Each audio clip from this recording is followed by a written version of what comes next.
Everyone, good evening. Welcome to my another mini blog. এটা হচ্ছে 27th of ডিসেম্বরের video. তো ভিডিওটা আপলোড করতে একটু লেট হয়ে গেল। তো আমি বোনকে নিয়ে চলে এসেছিলাম আজকে আমাদেরই এলাকার একটা মেলায়, যেটা আমাদের বাড়ি থেকে খানিকটা তো দূরেই। তো আমাদের হেঁটে আসতে অনেকটাই সময় লাগে, তাও প্রতি বছরই আসি, কারণ আমার বোনের বায়না, ওকে মেলায় নিয়ে আসতেই হবে।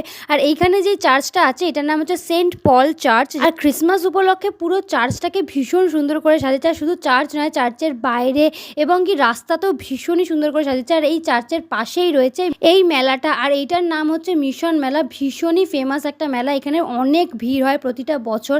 তো প্রথমেই ঢুকে আমি দেখতে পেয়েছিলাম একটা চুড়ির দোকান, যেটাতে প্রচুর দাম ছিল বলে আমি কিছুই নিইনি, বাট সুন্দর কালেকশন ছিল। তো তারপরে একটু ফুচকাকে আমি চারদিকটা ঘুরছিলাম। আমার মেলাটা না প্রচণ্ড বড়, অনেকটা হাতে টাইম নিয়ে আসতে হয়। তো যাই হোক, তারপরে বোনের জন্য একটু খেলনাবাটি কিনছিলাম, মেনলি ওর জন্যই আসা। আর এই সময় এখানকার প্রত্যেকটা বাড়িতে ক্রিসমাস উপলক্ষে খুব সুন্দর করে সাজানো হয়েছে। তো বোনের জন্য ওই খেলনাবাটি আর এই ডলটা কিনেছি। আজকের মিনি ব্লগটা এতটাই, দেখো।